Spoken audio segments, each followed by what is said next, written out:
Hi, and welcome to Kulik Family Farm. This will be the second part of week 2 of our pantry challenge. Make sure you check out the description box below for links to recipes that I used this week. I will also leave a link to part 1 of this week's challenge. Okay, so I had some apples that were a little bit less than desirable. They were kind of getting squishy, and I knew my kids wouldn't like them because they like crunchy apples, which doesn't everyone. So I took the apples and I cored them and sliced them with my little apple slicer, and then I cut each section into thirds. And I'm just putting them each on a dehydrator tray, and hopefully I will remember, I have a second tray in here too. Hopefully I will remember to take a picture at the end to show you what they look like and try to keep track of how much time it took for these to actually dehydrate down. Some of them are thicker than others. Sorry, Colin's riding his car over here. And so those will obviously take a little bit longer, but I didn't want to cut my fingers off. And I have a few overly ripe bananas over there that I'm going to put on here too because the kids really like banana chips. So that's one way that we are using things up and preventing food waste, because honestly it doesn't really ever get wasted. If we don't eat it, it goes to the cats or the chickens or the pigs. But I would rather that my kids eat it than the pigs eat it. So that's what we are doing today. Ta-da! I did a quick Google search on the best way to make apple chips, and they told me to dehydrate them at 140 degrees for 4 to 6 hours, and I opted for 6 hours. These are delicious. I was going to put cinnamon on these, but I had already sliced them and I didn't want to dirty a bowl.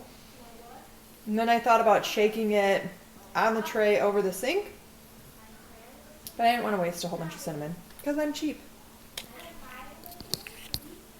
So here's what they look like. They also suggested that you could take your apples and like soak them in a lemon juice mixture to prevent them from turning brown. I don't even know what kind of apples these are. That's how long they were in our refrigerator. But none of these turned brown. Oops. As I drop them on the ground. And I'm not sure if my banana chips, oh yeah, they are done too. So that was an excellent day's work. I'm going to put these in a jar and I'll show you what that looks like. I had trouble getting all of my apples to fit into my container that I chose. That was a poor choice. But I have these lovely kids that are willing to taste test them for me and tell me what they think. You can eat the whole thing, Colin.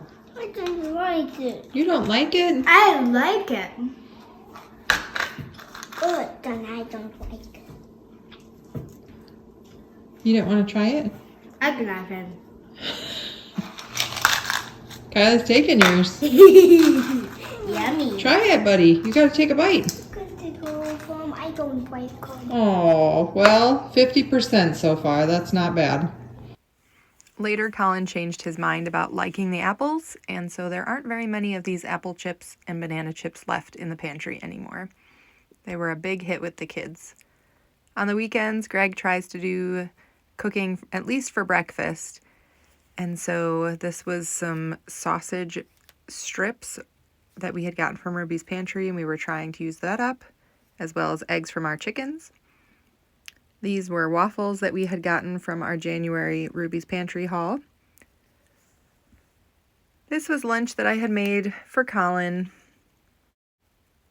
I had pulled this container from the freezer, expecting it to be shredded pork to make barbecue pork, and it turned out to be more chicken and rice soup. This was for our barbecue meatball dinner that we made. I took half grape jelly and half homemade barbecue sauce and boiled it to make it a thick syrup. This was the start of our cream corn, and this is what it looked like when it was finished. And this was actually a really good dinner. Greg had also taken some mozzarella string cheese and cut them in half and put them in the air fryer, and we dipped them in marinara sauce. The kids really liked that. Colin was having a little bit of extra ketchup with his. And then Greg made strawberry milkshakes for the kids one night. as a dessert. And this is Greg showing off his homemade pizza. I'm going to work on doing more video clips of me making dinner rather than taking photos for the next week. So hopefully that will be more interesting to watch. Thank you so much for coming along with us. Make sure you hit that like and subscribe button. Feel free to share this video with anyone that you think might enjoy it.